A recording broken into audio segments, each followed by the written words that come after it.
آپ اپنے ماں باپ کو دن میں ایک بار ضرور کال کریں. اگر ایک دن میں موقع نہ ملے دوسرے دن کال کر لینا, 2 منٹ بات کر لینا, لیکن ان کی دعائیں ساتھ لینا, تو آپ کو کوئی بھی مسئلہ ابراڈ میں نہیں آئے گا.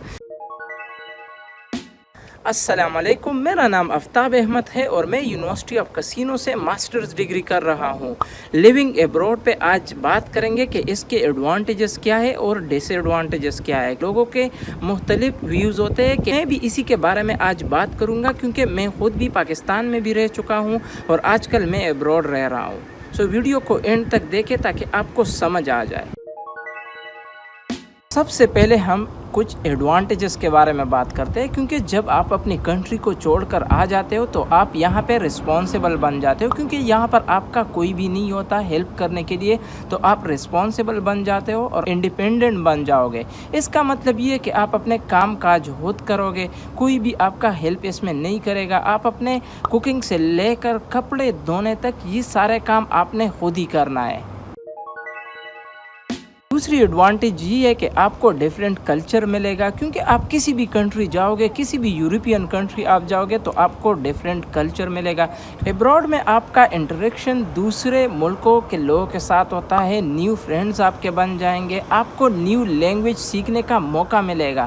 کچھ اگر فار ایگزامپل آپ اٹلی آ رہے ہو تو آپ اٹالین دوست آپ کے بن جائیں گے, اور آپ کچھ نہ کچھ بیسکس تو ان سے سیکھ جاؤ گے کچھ ہی دنوں میں.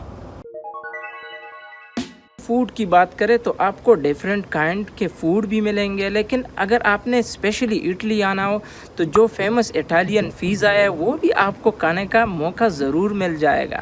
سب سے امپورٹنٹ ایڈوانٹیجز یہ ہے جو آپ نے اپنے گھر کے کام کاج کے ساتھ ساتھ آپ نے اپنے طبیعت کا بھی زیادہ خیال رکھنا ہوتا ہے.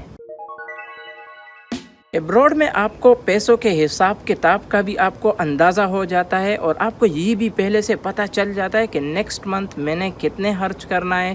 اور فار ایگزامپل اگر آپ کو اسکالرشپ آ رہا ہے, اگر آپ اسٹوڈنٹ ہو تو آپ کو یہ حساب کتاب بھی پتہ چل جاتا ہے کہ میرے اسکالرشپ کتنا ہے, اور آپ ایک لمٹ اپنا رکھ دو گے کہ ہاں میں نے ابھی پر منتھ اتنا خرچ کرنا ہے تو میری زندگی صحیح طریقے سے چلے گی.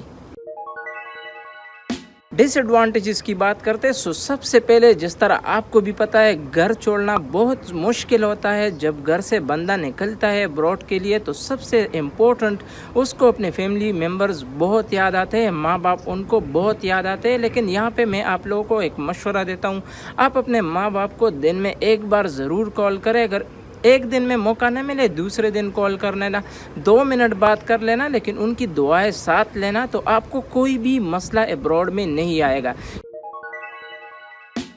اس کے ساتھ ساتھ ابراڈ میں آپ کو اپنے دوستوں کی کمی بہت ہوگی, کیونکہ آپ نے تقریباً لاسٹ 18-20 ایئرز آپ نے اپنے دوستوں کے ساتھ اپنے محلے میں, اپنے گلی میں, اپنے علاقے میں, شہر میں آپ نے اپنے دوستوں کے ساتھ یہ زندگی گزاری ہے, تو آپ کو وہ دوست بہت یاد آئیں گے.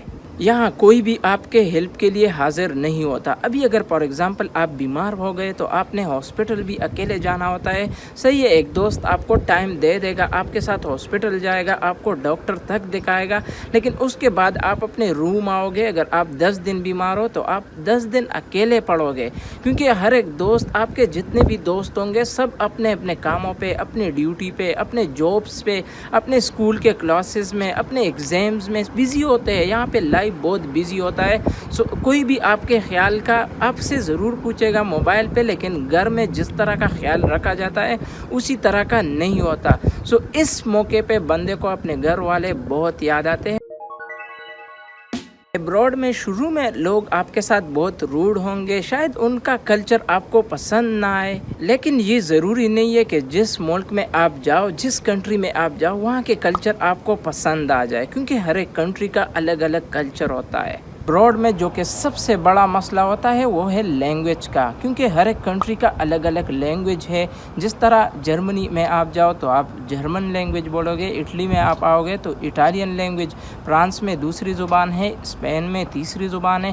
اسی طرح کا آپ کو بہت بڑا مسئلہ ہوگا شروع میں جب آپ بینک جاؤ گے یا کوئی آفس آپ جاؤ گے کسی ڈاکومنٹس کے سلسلے سے, تو وہاں آپ کو یہی مسئلہ پیش کرنا پڑے گا.